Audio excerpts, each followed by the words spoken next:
Friend, this is Arvind Chahar. I welcome you all to our institute YouTube channel. जिन लोगों को नहीं पता है उनको बता देता हूं कि जूनियर एडिट की एग्ज़ाम डेट आ चुकी है। 17 अक्टूबर को ये एग्ज़ाम होना है। जिनको पता है उनसे उम्मीद करी जा सकती है कि वो कम से कम 1-2 mock test continue daily basis पर लगा रहे होंगे। नीतू मैम ने भी हमारे चैनल पर जीएस मॉक टेस्ट की सीरीज़ स्टार्ट कर दी है, आप वो देख सकते हैं। तो चलो राष्ट्रीय प्रदर्शन के पार्ट 3 पर आते हैं। दो पार्ट पहले ही अपलोड किए जा चुके हैं। So let's start now. हाल ही में किस देश ने 2021 में स्टॉप टीवी पार्टनरशिप बोर्ड के अध्यक्ष के रूप में कार्यभार संभाला है? तो ये भारत ने इसके अध्यक्ष के रूप में कार्यभार संभाला है। भारत 2025 तक देश में क्षय रोग को समाप्त करने के लिए प्रतिबद्ध है। Accelerating India 7 years of Modi government नामक पुस्तक के लेखक कौन हैं? केजे अल्फोंस इसके लेखक हैं। महिला उद्यमिता मंच WEP किस संस्था की पहल है? तो ये नीति आयोग की पहल है। पेमेंट इंफ्रास्ट्रक्चर डेवलपमेंट फंड योजना किस संस्था की पहल है? ये रिजर्व बैंक ऑफ इंडिया की पहल है और ये जानकारी आप रीड कर सकते हैं। किस संगठन ने आनंद नामक एक मोबाइल ऐप लॉन्च किया है? भारतीय जीवन बीमा निगम ने। किस मंत्रालय ने सुजलाम अभियान शुरू किया? जल शक्ति मंत्रालय ने। रिमोट सेंसिंग और भौगोलिक सूचना प्रणाली आधारित डेटा का उपयोग करके नई मनरेगा पर संपत्तियों की सुविधा में मदद करने के लिए सरकार द्वारा लॉन्च किए गए पोर्टल का नाम क्या है? ये पोर्टल का नाम है युक्त धारा। किस राज्य केंद्र शासित प्रदेश में भारत के सबसे ऊंचे हर्बल पार्क का उद्घाटन किया गया? तो ये उत्तराखंड में किया गया। वेरी इंपॉर्टेंट क्वेश्चन है। किस संगठन ने लघु व्यवसाय ऋण पहल नामक एक नई पहल लॉन्च की है? तो ये फेसबुक ने किया है। प्राइवेट सेक्टर ने पहली बार ऐसा कुछ किया है, तो ये भी इम्पोर्टेंट क्वेश्चन बन जाता है। किस संगठन ने AI आर्टिफिशियल इंटेलिजेंस सक्षम वर्चुअल असिस्टेंट ऊर्जा पोर्टल को लॉन्च किया है? तो ये BPCL ने किया है, भारत पेट्रोलियम कॉरपोरेशन लिमिटेड ने। आर्थिक विकास संस्थान IEG सोसाइटी के नए अध्यक्ष के रूप में किसे चुना गया है? तो ये NK सिंह को चुना गया है। उन्होंने पूर्व प्रधानमंत्री डॉक्टर मनमोहन सिंह का स्थान लिया है, जो 1992 से ही कंटिन्यू रूप से IEG के अध्यक्ष थे। NK सिंह आपको पता है 15वें वित्त आयोग के भी अध्यक्ष हैं। PM दक्ष योजना को कौन सा मंत्रालय लागू कर रहा है? तो सामाजिक न्याय और अधिकारिता मंत्रालय इसको लागू कर रहा है। राज्यसभा के नए महासचिव के रूप में किसे नियुक्त किया गया? डॉक्टर रामाचार्यलू को राज्यसभा के नए महासचिव के रूप में नियुक्त किया गया है। टोक्यो पैरालंपिक में पदक जीतने वाले मरियप्पन थंगावेलु और शरद कुमार किस खेल से जुड़े हैं? तो ये ऊंची कूद से जुड़े हुए हैं। जहाजरानी मंत्रालय ने किस राज्य में एक नई समुद्री अध्ययन पर कौशल संस्थान skill institute on marine study की घोषणा की? तो ये असम ने करी। 2 ओलंपिक पदक जीतने वाली पहली भारतीय महिला कौन हैं? तो ये PV सिंधु हैं। किस राज्य केंद्र शासित प्रदेश में मालदीव शैली के वाटर विला स्थापित किए जाएंगे? तो ये लक्षद्वीप में करे जाएंगे। टोक्यो 2020 ओलंपिक में हॉकी में कांस्य पदक जीतने के लिए भारत ने किस देश को हराया? तो ये जर्मनी को हराया। हाल ही में चर्चा में रही अबोर जनजाति का संबंध किस राज्य से है? तो ये अरुणाचल प्रदेश में पाई जाती है, अबोर मिसमी दोनों जनजाति। और भी जनजातियां हैं। किस मंत्रालय ने 29Y ब्रेक ऐप लॉन्च किया? तो ये केंद्रीय आयुष मंत्रालय ने लॉन्च किया है।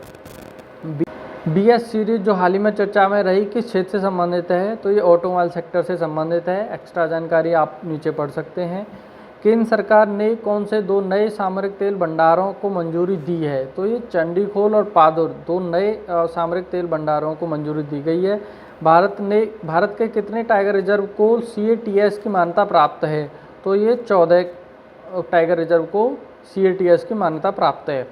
कृषि मंत्रालय द्वारा बनाए जा रहे कृषि के डिजिटल पारिस्थितिकी तंत्र का नाम क्या है? एग्रीस्टैक। वेरी इंपॉर्टेंट क्वेश्चन, इसको तो आप रट लो।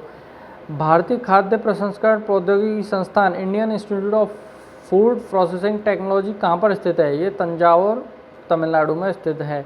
भारत का पहला ग्रीन SEZ कहाँ पे है? तो ये कांडला गुजरात में है। राष्ट्रीय सांख्यिकी कार्यालय NSA द्वारा हाल ही में जारी आंकड़ों के अनुसार 2019-20 में बेरोजगारी दर क्या है?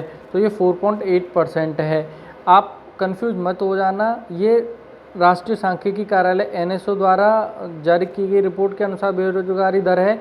एक राष्ट्रीय वार्षिक सर्वेक्षण के आधार पर भी एक बेरोजगारी दर की रिपोर्ट आती है, वो अलग है।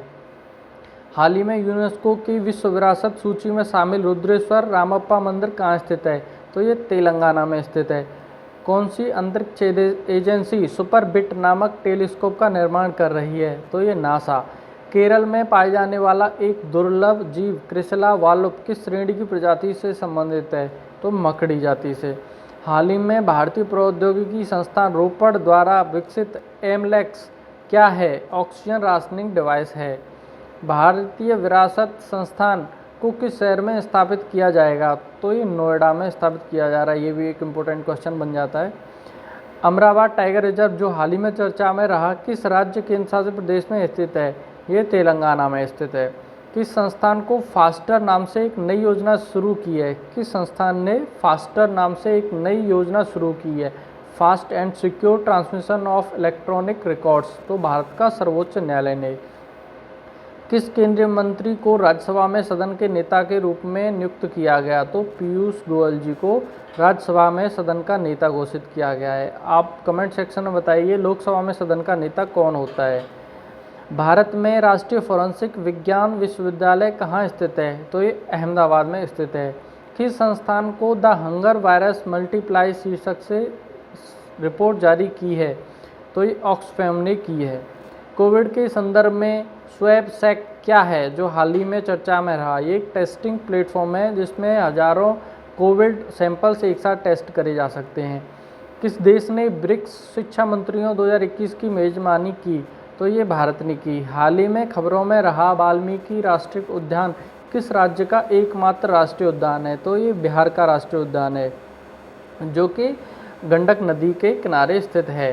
किस देश ने कॉन्क्लेव की मेजबानी की? तो ये भारत ने की है। कोयले के उत्पादन में भारत का शीर्ष राज्य कौन सा है? छत्तीसगढ़। इनका क्रम ये है, छत्तीसगढ़ प्रथम स्थान पर, फिर उड़ीसा और मध्य प्रदेश। सूक्ष्म उद्योगों के लिए प्राथमिकता प्राप्त क्षेत्र को ऋण देने का लक्ष्य कितना है? जैसा कि RBI द्वारा अनिवार्य किया गया है, तो ये 7.5% है।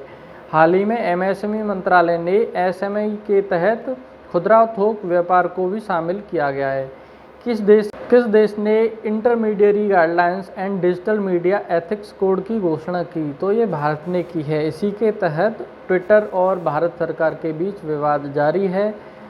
हाल ही में चर्चा में रहे फ्रेट स्मार्ट सिटीज़ की स्थापना किस केंद्रीय मंत्रालय द्वारा की जाएगी? ये वाणिज्य और उद्योग मंत्रालय द्वारा। हाल ही में चर्चा में रही पंचमूली झील किस राज्य में स्थित है? तो ये गुजरात में स्थित है। Project bold bamboo oasis on lands and drought हाल ही में भारत के किस राज्य से शुरू किया गया था? तो ये राजस्थान से शुरू किया गया था। इसे स्वतंत्रता के 75 वर्ष आज़ादी का अमृत महोत्सव मनाने के लिए KVIC के खादी बांस महोत्सव के हिस्से के रूप में लॉन्च किया गया है। किस भारतीय हवाई अड्डे ने एयरपोर्ट सर्विस क्वालिटी के लिए एयरपोर्ट काउंसिल इंटरनेशनल का सम्मान जीता? तो कोचीन अंतर्राष्ट्रीय हवाई अड्डा ने। नासा का रोबोटिक्स हेलीकॉप्टर इंजेन्यूटी किस खगोलीय पिंड पर काम कर रहा है? तो ये मंगल पर काम कर रहा है। येलो गोल्ड 48 जिसे हाल ही में लॉन्च किया गया था, किस फसल की पहली व्यवसायिक किस्म है? तो ये तरबूज की किस्म है। तो ये होते हैं हमारे पार्ट 3 के सारे इम्पोर्टेंट टॉपिक्स। तो अब हम अंतर्राष्ट्रीय परिदृश्य की वीडियो लेके आएंगे जिसमें भी हम इम्पोर्टेंट टॉपिक्स कवर करेंगे। सो आप बताइएगा आपको ये वीडियोज़ कैसी लगी। Thank you so much.